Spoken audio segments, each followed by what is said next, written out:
Nós vamos começar uma nova série hoje. A gente trabalha com série de mensagem, então são ciclos, né, que a gente conversa sobre algum tema.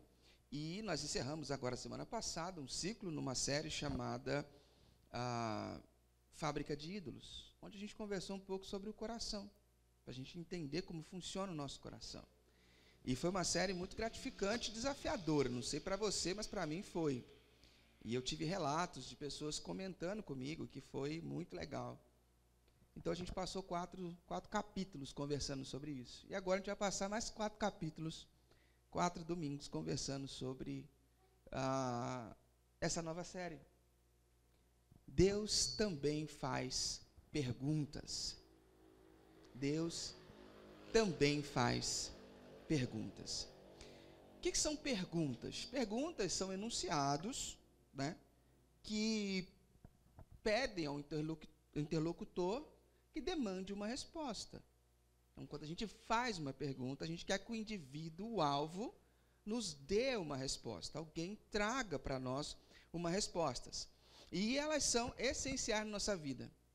Temos perguntas difíceis que a gente faz e que a gente gostaria até de fazer para certos indivíduos, né, e ter uma resposta. E, às vezes, a gente tem que carregar, ao longo da vida, perguntas sem respostas. Você já teve, na sua vida, perguntas sem respostas? Você teve vontade de perguntar e não conseguiu? Essa manhã eu tive uma pergunta que eu não tenho resposta. Eu queria perguntar para minha vizinha de cima o que leva ela a ficar andando de salto em cima do meu quarto às 5h55 da manhã. Eu queria ter essa resposta, mas eu não vou ter. Entendeu? Acaba com o meu humor. Eu deveria ter acordado 6h40, acabei acordando antes das 6 horas, porque ela estava feliz. Eu não tenho resposta. Por que uma pessoa faz isso? Eu não tenho resposta. E, às vezes, você gostaria de ter algumas respostas na vida, né? E é interessante que perguntas são tão importantes que tem um filósofo, que você já ouviu falar, chamado Sócrates, que ele desenvolveu um método para chegar à verdade a partir de perguntas. O método socrático é a partir de perguntas. Ele tinha perguntas essenciais. Então, ele estava conversando com você e ele começava a fazer perguntas para você. Você falava de um assunto, ele falava, por quê? Por causa disso aqui. Mas por que você pensa assim? Por causa disso assim. O que isso provoca em você? Ele começava a fazer perguntas até que ele chegava na essência da raiz do problema. E aí ele dava por satisfeito. Depois que ele te esmagou com um monte de perguntas, ele se dava por satisfeito. Então, perguntas fazem parte da história da humanidade. E nós temos umas perguntas para Deus, muitas vezes. Perguntas que nós gostaríamos de ter respostas e não temos. Sabe aquelas perguntas? Por que Deus? Por que isso foi acontecer? Por que foi desse jeito? Por que você permitiu? Aonde você estava quando isso aconteceu? Por que você não interviu? Perguntas que nosso coração clama para fazer para Deus. Tipo, o que você quer com isso? E a gente não tem resposta, mas a gente tem perguntas. Na maioria das vezes, Deus não responde. Só que eu não sei se você já reparou que Deus também faz perguntas. E perguntas sérias.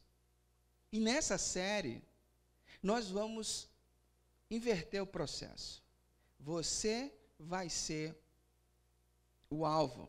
É você que vai ser solicitado a dar respostas a perguntas que Deus faz. Porque Deus também faz perguntas. Entenderam a pegada da série? Deu para sacar? Beleza? Então é isso que a gente vai falar. Cada semana a gente vai evocar uma pergunta que Deus fez e a gente vai conversar sobre ela. Ok? E você vai ser desafiado a respondê-la. A pergunta de hoje encontra-se em Gênesis, capítulo 3, versículo 9. É uma pergunta muito simples, que diz, onde você está? Se você quiser acompanhar comigo, abre o seu aplicativo da Bíblia aí, ou sua Bíblia de papel, como a minha aqui, e você vai acompanhar comigo aí, que a gente vai circular um pouquinho nesse texto, beleza? Onde você está? Uma pergunta simples de Deus. Uma pergunta muito básica, que não sei se teve uma resposta simples. Qual é o contexto dessa pergunta? Vamos entender o que estava por trás disso aqui, beleza? Deus, no momento de felicidade, conversando com a Trindade, alegremente, deixa assim: vamos fazer o homem, vamos fazer o ser humano. A gente está feliz da vida, vamos fazer o ser humano. E eles conversando lá e tal, Deus Pai, o Filho, o Espírito Santo, falou, bora fazer, mas vai dar ruim. Jesus falando, vai dar ruim. Não, o Espírito Santo falando, que isso, fica de boa. Ixi, vai ser bênção, vai ser bom demais.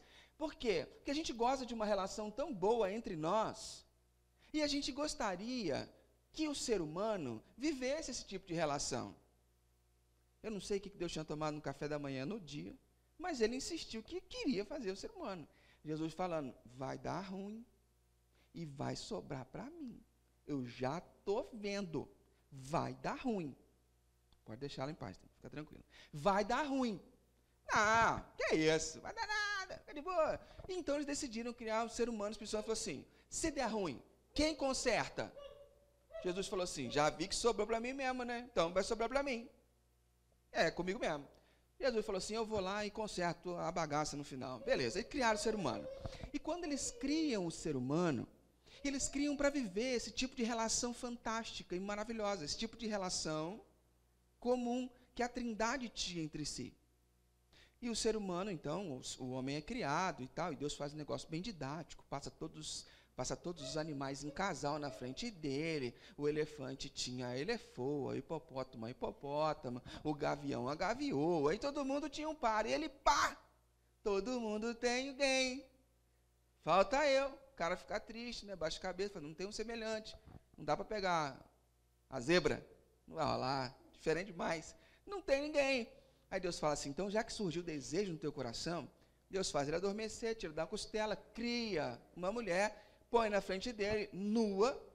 O cara, quando vê pela primeira vez, arregala o olhão, fala, uau! Bênção pura. A visão do cara é estonteante. Você está entendendo qual é a visão dele? Ele estava acostumado a ver macaco, estava acostumado a ver girafa, estava acostumado a ver elefante, e de repente ele vê Eva, gente. Tem noção da diferença do negócio? É diferente, como diz o Fabão. É diferente. E aí ele vem, pô, fica apaixonado, beleza. Eles vivem junto e Deus coloca uma ordem, fala assim, ó, vocês estão vivendo sob a minha batuta, beleza? Beleza, então, enquanto vocês quiserem viver sob o meu comando, sobre as minhas ordens, sobre o meu cuidado sobre vocês, vocês não comam do fruto dessa árvore que eu coloquei no meio do jardim. De toda árvore vocês podem comer à vontade, mas aqui vocês não comem. Porque no dia em que vocês comerem, vocês se separarão de mim e vocês morrerão. Show? Beleza, então não coma. Da árvore da vida, vocês podem comer à vontade, mas do conhecimento do bem e do mal, não. Beleza. Passa uma semana, jardim, toda noite, né? Os dois peladão, beleza, show de bola. Passa um mês, beleza, comendo todas as árvores, beleza, aproveitando. Passa um ano, sei lá quanto tempo passou, de repente Eva se vê aonde? Andando perto da árvore que não poderia andar. Se você olhar o relato, você percebe que ela está do lado, aonde ela não poderia estar. E aí, ela estava lá. De repente, ela ouve uma conversinha da serpente. A serpente fala assim, mas é verdade que Deus falou para você não comer o bagulho e tal, que o bicho ia pegar, que vocês iam, que ele proibiu. Ele falou, não proibiu não, ele falou, se a gente comer, a gente vai morrer. Que nada, bobo. Que nada, come aí. É gostoso, você está afim que eu sei, você está andando aí pertinho, come aí. Ela vai, come, ele come também. E é engraçado que o relato diz que ela pegou, desejou, comeu, virou-se e deu para o seu marido. Ou seja, ele presenciou toda a conversa da serpentina com a mulher. Ele não fez nada. Não, quem conversa com serpente é coisa feminina. Esse negócio aí, serpente não vem falar com nós, não, rapaz, o que é isso? Não dá briga de serpente. Então, né, aí, tá lá e tal, no bagulho, dialogando, tá, comeu. E quando eles comem, algo dentro deles começa a acontecer. Eles ficam separados de Deus, há uma mudança interna deles, agora o pecado entrou dentro da vida deles, mas eles não sabem, e agora a morte passou a existir. E todo dia, às 6 horas da tarde, na viração do dia, Deus vinha andar no jardim para conversar com eles. Olha que privilégio. Deus descia e passeava pelo jardim para conversar com eles. Nesse dia, Deus desce e começa a andar no jardim. Eu não sei se você tem noção do negócio. Deus devia aparecer para eles como um ser muito grande, porque eles ouvem os passos de Deus no jardim e percebem que Deus está vindo. Você consegue ouvir passo de alguém na grama? Consegue? Não faz sentido. Então, a presença de Deus para com ele devia ser algo monumental, a ponto de Deus no jardim, não é no piso do apartamento de cima da minha casa, é no jardim, Deus andando, acho que é melhor tirar um pouquinho do ganho, Marquinhos. Deus andando, e eles começam a ouvir. O que está acontecendo? A bateria não é porque não está aceso. Vamos lá. Deus andando no jardim, eles começam... Deixa eu voltar para cá, porque eu acho que eu andei por lá. Deus começa a andar e eles ouvem os passos de Deus no jardim. E quando eles ouvem os passos de Deus no jardim, eles começam a se esconder. Eles se escondem. Por quê? Porque eles não queriam ver Deus. Eles não queriam mais se encontrar com Deus. Versículos 7 a 9 diz assim, Gênesis 3, de 7 a 9, fala assim: na mesma hora, os dois de fato perceberam a realidade, descobriram que estavam nus. Então, costuraram umas roupas provisórias feitas de folhas de figueira. Quando escutaram o som do Eterno passeando pelo jardim, na hora da brisa da tarde, o homem e a mulher esconderam-se entre as árvores. Não queriam se encontrar com o Eterno. E é nesse momento que vem a pergunta de Deus: onde você está? Onde você está? Primeira coisa que eu queria refletir com você hoje é: por que Deus faz essa pergunta? Por que Deus faz essa pergunta? Deus não é onisciente? Ele não sabe todas as coisas? É óbvio que Deus sabia onde eles estavam. Então, por que Deus nos faz certas perguntas? Primeira coisa que você precisa entender, que certas perguntas de Deus são oportunidades. Perguntas de Deus são oportunidades. Deus pergunta para eles, não porque Deus não sabia onde eles estavam, mas Deus pergunta para eles para saber como é que você vai reagir. Em quem você vai se segurar? Em quem você vai confiar? Para onde você vai? As perguntas de Deus não são simplesmente perguntas condenatórias ou por falta de conhecimento. São perguntas porque geram oportunidades. Isso a gente vai ver ao longo de toda essa série. Perguntas que geram oportunidades. Quando a gente está numa situação difícil, é isso que Deus espera. O que a gente vai fazer? Como é que você vai reagir a isso? Aonde você vai se esconder? Em busca de que você vai? Você vai meter a cara na cerveja para poder se anestesiar? Você vai buscar sexo desvaradamente para poder se sentir melhor? Aonde você vai? Vai vegetar na frente da Netflix? Aonde você vai se esconder? Aonde você está? É uma pergunta que Deus faz e que eles precisariam dar uma resposta. Mas a pergunta era essa oportunidade, porque perguntas de Deus revelam o nosso coração. Perguntas de Deus revelam o nosso coração. Revelam o que está dentro, porque como a gente viu na série anterior, quando nós estamos numa situação difícil, ali é que o nosso eu aparece, ali é que o nosso interior vem à tona. E aí a resposta deles está no versículo 10, que diz: ele respondeu: eu te ouvi no jardim, fiquei com medo porque eu estava nu, então me escondi. Cara, essa frase revela algo fantástico. Não sei se você percebeu. Quando lembra que a gente falou sobre meditar, que você lê, medita, na semana passada a gente deixa descer para o coração, e depois você vai para a oração. Essa é uma frase que dá para você meditar muito sobre isso. Olha a resposta que ele dá. Você que é fera em interpretação de texto, pessoal que está estudando ainda aí, ó, interpreta esse texto, mano. Olha a frase: eu te ouvi no jardim, fiquei com medo, porque eu estava nu, então eu me escondi. O que ele está dizendo? 3 coisas aqui fundamentais. Eu te ouvi. Ele estava se sentindo culpado. ele estava se sentindo culpado. Fiquei com medo. Medo. E a terceira coisa, eu me escondi. Por quê? Porque eu tinha vergonha. 3 coisas: culpa, medo e vergonha. Culpa, medo e vergonha. A culpa, o medo e a vergonha são 3 armas fundamentais que agem na nossa vida. Primeiro, é uma arma preferida da religião. A religião ou a religiosidade adora usar esses 3 elementos para nos escravizar. Então, se você está numa relação com Deus baseada na religião, quando eu digo religião, religiosidade, o que eu quero dizer com isso? Você já deve estar decorado, saber de cor, mas eu vou repetir. Quando eu falo sobre quais as armas da religião, a religião é aquele relacionamento que você entra, um relacionamento com Deus, pautado em eu preciso agradar a Deus para que Ele me abençoe. Eu preciso que Ele se agrade de mim para que me olhe bem, para que na hora do caos Ele me livre. Essa é a perspectiva aonde a religião trabalha. E quais são as ferramentas que ela trabalha? Se você não andar na linha, Deus não lembrará de ti no momento oportuno. Se você não fizer as coisas direito, Deus não vai te abençoar.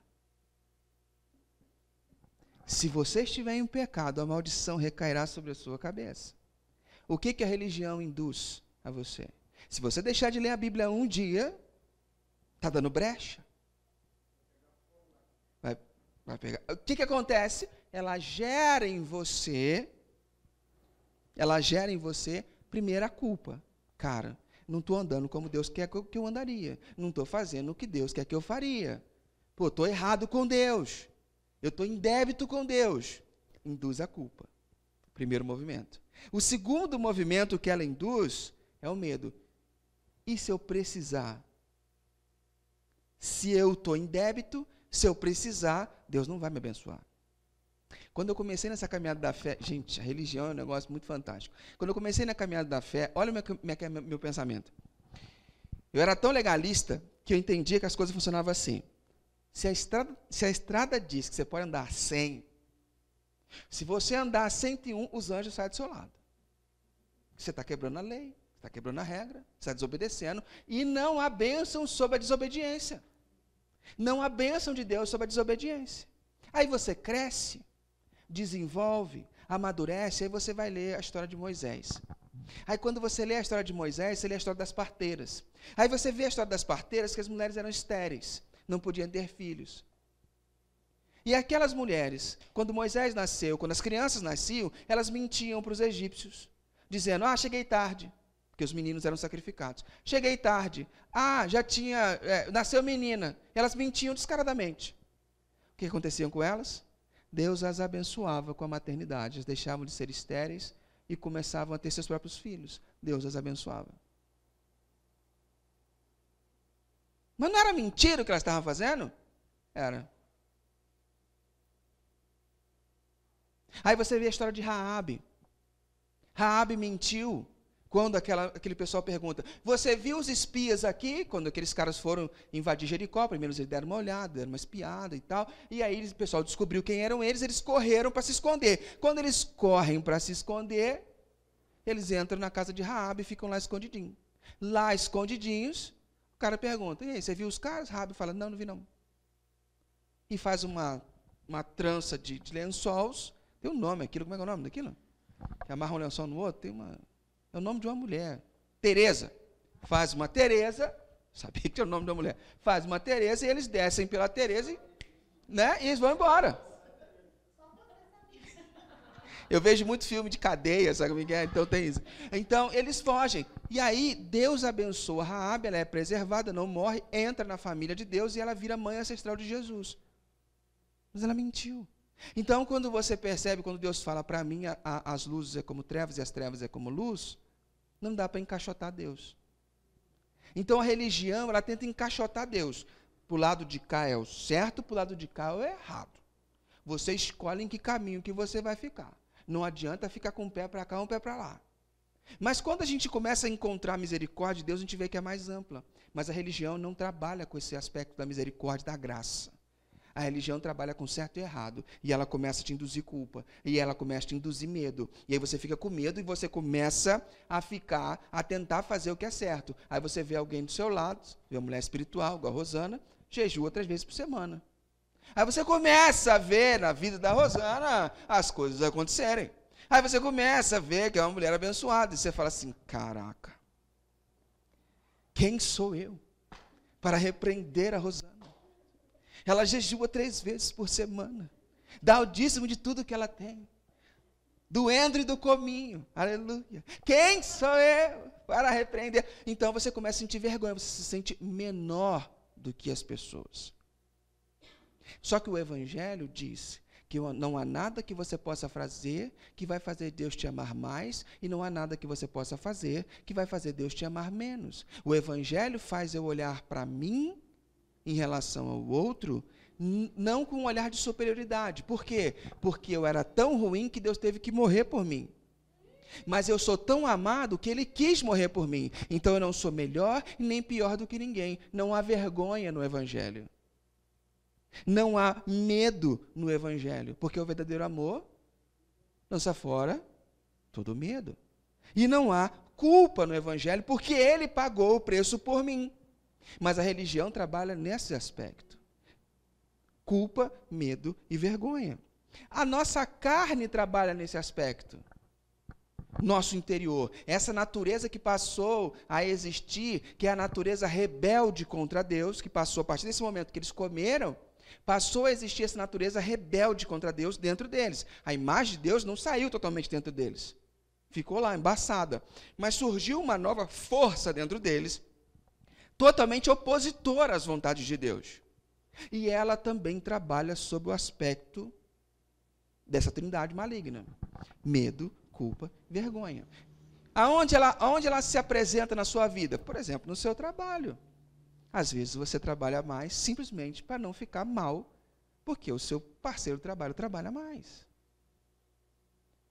Às vezes você começa a se sentir culpado, porque as coisas não deram tão certo. E você começa a se sentir culpado como se tudo dependesse de você. Você traz sobre si esse peso. E aí você começa a fazer as próprias adaptações e aplicações, porque senão eu vou ficar aqui até amanhã falando de todas as áreas em que o medo, a culpa e a vergonha podem agir. Elas agem no casamento. Às vezes uma relação tem um bloqueio. Eu gostei da expressão que o Júnior usou comigo aqui mais cedo. É um fio que não impede a porta fechar. Às vezes, no casamento, da relação, tem alguma coisa que não deixa a coisa fluir, harmonia. Por quê? Porque, às vezes, no casal está sendo motivado por medo, ou culpa, ou vergonha. E a coisa vai fluindo assim. A relação não tem total intimidade, não tem total companheirismo, cumplicidade. Por quê? Às vezes você erra em casa. Erramos feio, errei, perdi dinheiro, perdi alguma coisa. Às vezes você fica se autopunindo. Por quê? Porque você fica com medo, você fica com vergonha, você se sente culpado e você não se permite ser perdoado. A sua esposa ou o seu marido já te perdoou, Deus já te perdoou, mas o único que não se perdoa é você. E aí você vive nessa esfera, nessa rotação, e você começa a viver de cabeça baixa, os seus ombros começam a ir para frente, suas costas começam a dobrar, e você começa a andar assim na vida. Por quê? Porque você carrega a culpa de ter feito uma besteira e não houve espaço para perdão. E se você tem a curiosidade de saber um pouco mais sobre isso, leia lá em Josué o episódio da maleta de Acã. Você lê lá. Lá você vai encontrar o autor dizendo, depois que eles descobrem que Acã que pecou e eles perderam a batalha, vai dizer lá, e em Acã não se achou lugar de arrependimento. Ele não conseguiu se arrepender. Às vezes a gente não consegue se arrepender, não consegue se perdoar, e a gente é travado nesses aspectos. E o pior, essa trindade é usada pelo diabo para te afastar de Deus, para te afastar do convívio comunitário. Porque você começa a se sentir culpado, você começa a se sentir envergonhado, você começa a se sentir nessa dinâmica, e aí, já era.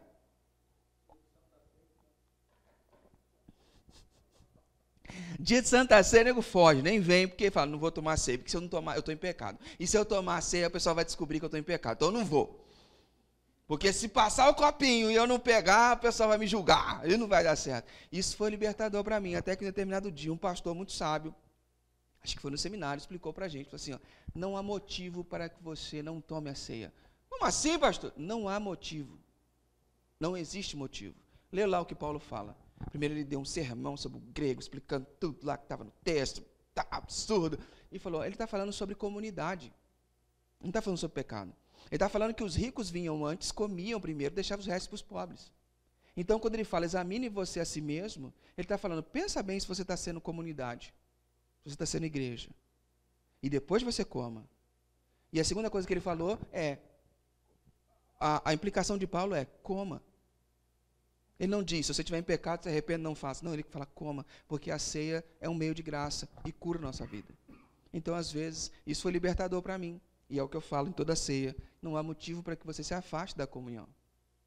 Mas a gente tem essa mania. A gente se afasta. A gente fica norteado pelo medo, pela culpa, pela vergonha. E você vai perceber que é isso que começou a orientar o relacionamento de Adão e Eva com Deus. E é isso que orienta a nossa relação com Deus. Se você demora, quando você acordar de manhã, hoje você pode sair daqui empoderado pela graça. Não é a graça de Deus, Deus me ama como eu sou, amém. Ele vai me transformar, glória a Deus, mas no tempo dele. Amanhã de manhã você vai acordar e sua mente vai resetar e você vai operar no medo, na culpa e na vergonha.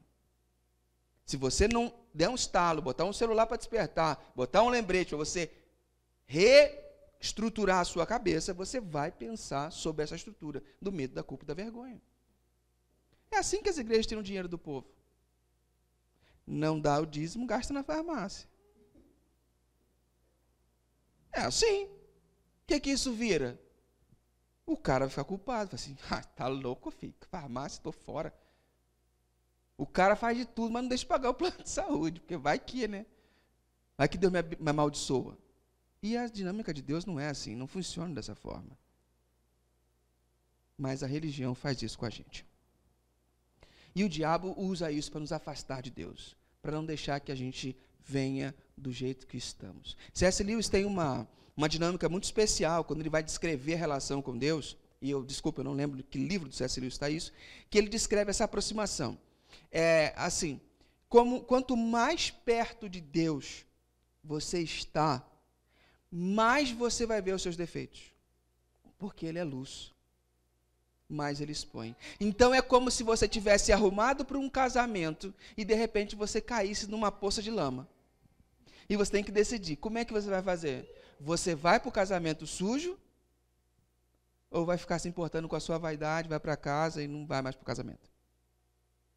Esse é o tipo de relação, não tem como você chegar a Deus limpo, você sempre vai chegar a Deus sujo. Quanto mais perto dele, mais pecado você verá e mais graça você receberá, porque aonde superabundou o pecado, superabundou a graça. Ok? Vamos continuar no texto? O versículo 11 fala assim, e o Eterno disse, depois que eles dão aquela resposta para o Eterno, né, o Eterno apareceu, né, com pés pesados, e eles dão essa respostinha mequetrefe, Deus faz outra pergunta, o Eterno disse, quem disse que você estava nu? Você comeu da árvore que era proibido comer? Lembra que eu falei sobre perguntas de Deus? Perguntas de Deus são oportunidades. E olha o que eles fazem com essa oportunidade. A gente gastou agora os últimos minutos falando sobre medo, culpa e vergonha, né? Olha como é que o medo, a culpa e a vergonha operam na vida de uma pessoa diante de Deus. Olha só. Nesse momento, essa culpa, medo e vergonha já fizeram morada no coração deles. Então, o que antes era uma harmonia perfeita na relação, a trindade e o ser humano, cara, Deus vinha todo dia, 6 da tarde, conversar com os caras, passear no jardim. Eva dava a mão para Deus. Vamos passear no bosque, quando seu lobo não vem. Mano, era muito da hora. Mas isso se quebrou. E olha a resposta que eles dão para Deus. Eles dão uma resposta baseada numa nova regra. A nova regra deles é autojustificação. Então, quando a culpa vem, o que você faz? passa adiante. Quando a culpa chega, o que você faz? Passa para frente. Quando ele chega e pergunta para Adão, tu comeu do fruto que eu falei para tu não comer? Sabe o que ele fala? Foi a mulher que tu me deste. Foi a mulher que tu me deste. Aí Deus chega para ela, perguntas são oportunidades. Deus chega para ela, tu comeu? Foi a serpente que tu fizeste. Percebe para onde eles estão jogando a culpa? Foi a mulher que tu me deste. Foi a serpente que tu criaste. Não tem o tu criaste, mas ela fala, foi a serpente que me enganou. Quem criou a serpente? Deus. O que eles estão fazendo? A culpa, Deus, é tua. Porque se tu não tivesse posto essa árvore aqui no meio, eu não teria comido. Só que se Deus não põe a árvore, eles não teriam escolha. E não existe amor sem escolha. Amor é uma escolha. Não existe amor se você não tem direito de escolher. Você é um prisioneiro. Correto? Então a árvore era o símbolo do amor de Deus. Enquanto vocês quiserem permanecer no meu amor, enquanto vocês me amarem mais do que todas as coisas, vocês não comerão desse fruto. No dia em que eu não for mais o centro da vida de vocês e não for mais tão importante para vocês, vocês vão acabar comendo. Dito e feito. Amor é uma decisão. Sem amor, sem escolha, não há amor. Então, o que eles estão fazendo? A culpa é tua, Deus. Foi a mulher, se tu não tivesse criado essa mulher, eu não tinha pensado nisso. Mas foi ela. Danada. Aí ele chega, se tu não tivesse criado a serpente, eu não teria passado nisso. O que acontece? O que esse texto está dizendo para a gente? É que a partir deste momento em que a nova lei da culpa, do medo, da vergonha imperam sobre nossa vida, tem uma parte de nós que começa a ficar em guarda a tudo que Deus faz. Deus vira agora o grande inimigo da humanidade. Aquele que criou a humanidade com todo prazer para que ele desfrutasse uma relação, a partir desse momento nós viramos inimigos de Deus. Porque Deus é o culpado. Quantas vezes você já não parou e pensou assim? Ah, Deus, também, né? Por que tu fez isso? Aí tu faz uma escolha errada, fala assim, mas Deus, por que tu abriu essa porta então? Aí você troca de emprego e fala, mas Deus, por que você me deu essa oportunidade? Aí no outro você está detonado, clima ruim, salário menor, a empresa está falindo. E aí a gente começa a jogar a culpa em Deus. A gente acha que Deus é o culpado, porque nós começamos a entrar em confronto com Deus. Nós passamos a olhar o Criador e suas regras como fonte de nossos problemas, gerando uma vida de rebeldia, uma vida contra Deus. Vamos sair um pouco de Adão agora? Vamos olhar para a gente? A pergunta que eu quero fazer para você hoje é, onde você está? É a pergunta que Deus faz para você hoje. Aonde você está? Lógico, eu sei que você não está atrás de um arbusto, com roupas costuradas, se escondendo. Não é isso. Mas aí Deus pergunta para você, aonde você está? E como é que essa pergunta pode reverberar para nós? Primeira coisa que você tem que pensar, aonde você está? Local geográfico. Aonde você está? Hoje você está no ambiente de celebração do Grupo Valinhos, aqui no Hotel Blue Tree, às 11h05 da manhã. Você está aqui mesmo? É a primeira pergunta que você tem que fazer para você. Você está aqui mesmo ou sua cabeça está voando, pensando nos problemas que você tem que resolver na segunda-feira, ou pensando no almoço que você vai ter na casa da sogra, ou pensando sei lá no quê? Como é que está? Aonde você está? Primeira coisa, aonde está a sua cabeça? Primeiro, quando você vem para cá, para esse ambiente, que é uma disciplina espiritual, aonde você desenvolve comunhão, adoração, oração, vários exercícios para a alma, o sono está te vencendo? Se o sono está te vencendo, como é que é a sua preparação para encontrar Deus em comunidade no sábado à noite? Como é que é isso na sua vida? Então, a primeira pergunta que você tem que refletir é local geográfico, aonde você está. Segundo aspecto que você precisa refletir é estado emocional. Aonde você está? Qual é o teu estado emocional hoje? Deus pergunta para você. Que emoções fortes têm abalado o seu coração? O que tem permeado a sua vida? Que preocupações têm ocupado o espaço de Deus no seu coração? Aonde você está? Aonde você está que você não aparece para me ver? Eu estou aqui te esperando na viração do dia para a gente passear. Aonde você está? Focado no seu problema, botando todas as suas forças para tentar resolver aquilo que você acha que tem que ser resolvido. E eu estou aqui, esperando você, na viração do dia. Eu, a solução. E você está onde? Fazendo o quê da sua vida? O que você tem feito da sua vida? Essa pergunta pode ser traduzida dessa maneira. O que você tem feito da sua vida? Como você tem usado a vida que Deus te deu?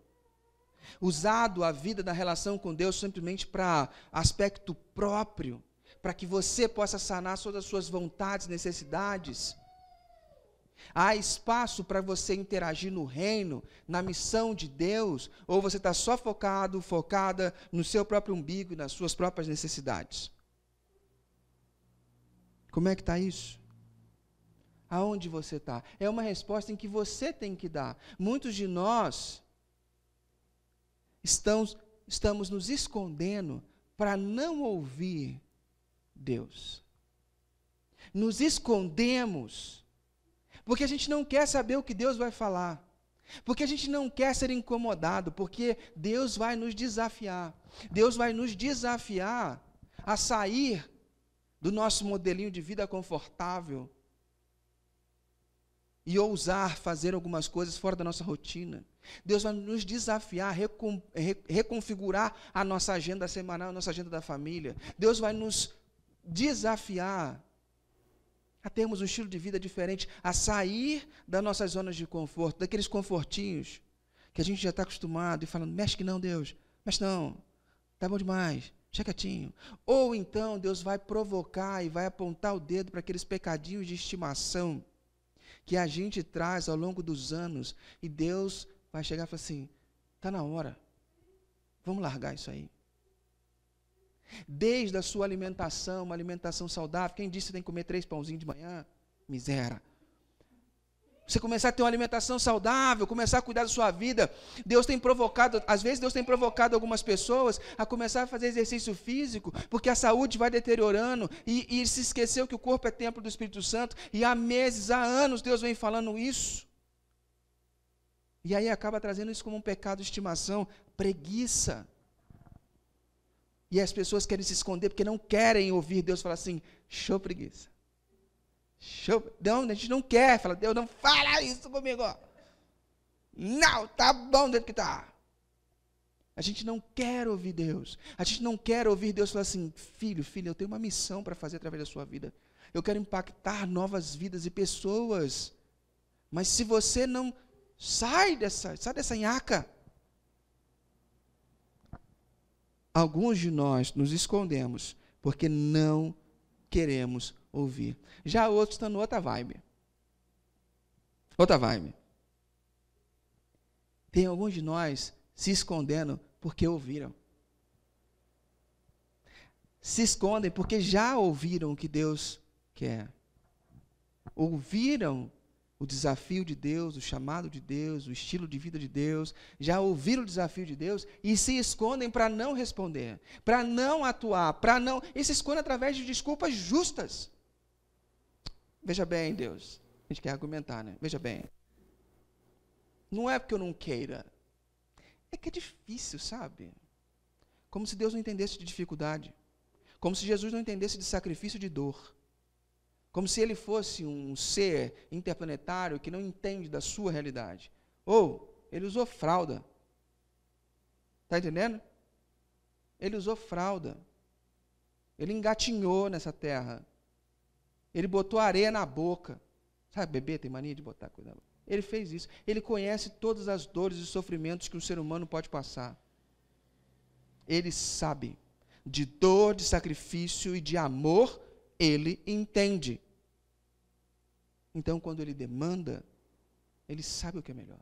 A grande questão é que pelo medo, culpa e vergonha, a gente não acredita que Deus, no fundo, queira o melhor para nós. Por quê? Porque nós estamos em guarda, nós estamos contra Ele. E aí o bicho pega. Às vezes você está aqui dominado pela culpa, se sentindo errado, estragado, desperdiçado. E a culpa domina, errei feio. E a culpa começa a dominar o teu coração. Que escolha foi essa que eu acabei fazendo? Às vezes o medo tem dominado alguns corações. Medo de enfrentar as consequências. Medo do desconhecido, medo de receber uma punição. O medo faz isso com a gente. E a vergonha? Quando a gente se autocondena, a gente começa a dizer, eu não sou digno. Isso que eu recebi é castigo de Deus, porque Deus sabe que é melhor. Eu não tenho valor, isso é mesmo, é o que eu tinha que receber. Eu ferrei com tudo. E assim vai. Só que deixa eu te falar uma parada. Eu garanto para você que o erro que você cometeu na sua vida, qualquer escolha que você fez errada na sua vida, não foi pior do que a escolha de Adão e Eva. Aqueles dois ferraram geral. Eles não ferraram só com a vida deles. Eles ferraram com a nossa. Ferraram com a de todo mundo. Se Deus agiu com misericórdia com eles, não irá agir com misericórdia conosco? Essa é a grande questão. Olha o que Deus fez para com eles. Versículo 21. O Eterno fez roupas de couro para que Adão e sua mulher se vestissem. Você tem noção do que implica isso? Cara, os caras estavam peladão. Aí costuraram lá, sei lá. Por que eles não usaram umas folhas maior de mamona? Uma folha de, sei lá, de palmeira. Mas eles usaram folha de figueira. E juntaram umas folhas assim, fizeram uma tanguinha, muito mal acabada. Eva, né? Daí surgiu o biquíni. Sei lá. Mas fizeram a roupinha muito mal acabada. Por quê? Eles queriam esconder o quê? A vergonha. Depois que Deus trata com eles, Deus faz o quê? Faz roupas de couro. Simples assim. O que Deus deveria ter? O que Deus fez para conseguir essas roupas de couro? Deus teve que matar animais. Então houve derramamento de sangue. Para tampar a vergonha, teve que haver derramamento de sangue. E esse derramamento de sangue era provisório, era para tampar a vergonha externa, mas a vergonha interna da separação de Deus pelo pecado não poderia ser tampada simplesmente com roupas ou com sangue de animal. Deus cobre a vergonha deles. Infelizmente, era uma vergonha temporária. A partir desse momento que a vergonha temporária foi coberta, o ser humano torna-se um ser errante no mundo. Ele constrói sua vida, mas sempre alguns tentando acertar as pontas com Deus, outros continuando sendo rebeldes contra Deus. Sempre assim, desse jeito. A gente tem essa escolha para fazer na nossa vida. Nós podemos viver como os religiosos, pautado no medo, na vergonha e na culpa, e isso não vai nos garantir que Deus vai ficar em débito com a gente, e que Deus vai nos abençoar no momento que a gente acha que é necessário. A gente pode viver como os não religiosos, que se dane Deus, Deus não vai me julgar, Deus não julga ninguém, está tudo certo. Ou a gente pode seguir o caminho proposto por Jesus, que não tem nem a ver com isso e nem com isso. Quando o homem torna-se errante, vivendo sob o domínio do medo, da culpa e da vergonha, viveu assim até que ele chegasse. Quem é ele? No versículo 15, fala assim: então o Eterno disse à serpente, por ter feito isso, você será amaldiçoada, mais que o gado e os animais selvagens, amaldiçoada para rastejar e comer o pó a vida toda. Declaro guerra entre você e a mulher, entre seu descendente e o descendente dela. Ele ferirá a sua cabeça e você ferirá o calcanhar. O descendente da mulher que ferirá um ferimento mortal na cabeça da serpente e acabará com o reino do medo, da culpa e da vergonha, é o cara chamado Jesus. Anos depois disso, alguém ficou nu no madeiro e não teve suas vergonhas tampadas, nem por roupa de animal, nem por folha de figueira. para que eu e você pudéssemos ter as nossas vergonhas cobertas. Jesus foi nu ao madeiro para que eu e você pudéssemos ser revestidos da roupa do sangue dele. E a partir daquele momento, Deus não olha mais para nós como quem está protegido com roupas de figueira ou com roupas de couro. Não, Deus olha para nós com um novo olhar. Os méritos que Jesus conquistou na cruz são emblemados em nós, então Deus nos olha como Ele olha para Jesus. E Deus passou a olhar para Jesus naquela cruz como Ele olhava para nós, cheio de pecado, com o pecado da humanidade inteira. E quando Ele paga, Ele morre e ressuscita, esses méritos vêm para nós. Nós temos a oportunidade de não mais vivermos sobre o reino da culpa, do medo e da vergonha, mas sobre o reino da graça, da misericórdia e do amor. Essa é a nossa trajetória, esse é o desafio. Então, quando ele pergunta para nós, aonde você está, você pode responder como Isaías respondeu: eis-me aqui, Senhor, envia-me. Eu estou aqui, Senhor, não preciso mais me esconder de você. Eu não preciso mais me esconder. A minha vida é um livro aberto. E as páginas não são mais coladas. Você tem livre acesso a todas as coisas da minha vida. Por quê? Porque Ele me olha com graça. Porque Ele me olha com amor. Porque eu não devo mais nada. Porque Jesus pagou. Jesus pagou. E aí, quando essa resposta, uma resposta como a de Isaías, implica, eu estou aqui, envie-me. Para que Ele pagou esse preço? Para me renovar, para me transformar. Mas para quê? Para que você pudesse apresentar o caminho de volta para Deus para as outras pessoas. Eu não sei se você, quando passa por aqueles banners, quando você chega aqui, se você já parou para ler o que está escrito naqueles banners. Principalmente aquele do ABA, que são os 3 movimentos básicos de todo cristão.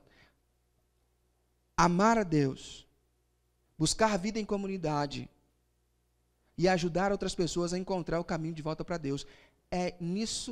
Isso é a nossa vida, é isso que é a demanda básica de Deus para mim e para a sua vida. Então, Deus vai perguntar para você nessa manhã, aonde você está? Você pode responder sem medo, mas não responda pela metade. Não responda simplesmente, eu estou aqui, atrás do arbusto. Você pode responder isso, porque Ele vai te encontrar. Ele vai te restaurar, Ele vai te trazer de volta. Mas, a segunda parte da resposta de Isaías é importante. Envia-me. Você restaurado, consertado, trabalhado, para quê? Para que você possa ser uma poderosa influência no mundo, uma poderosa influência nas pessoas que você vive ao redor.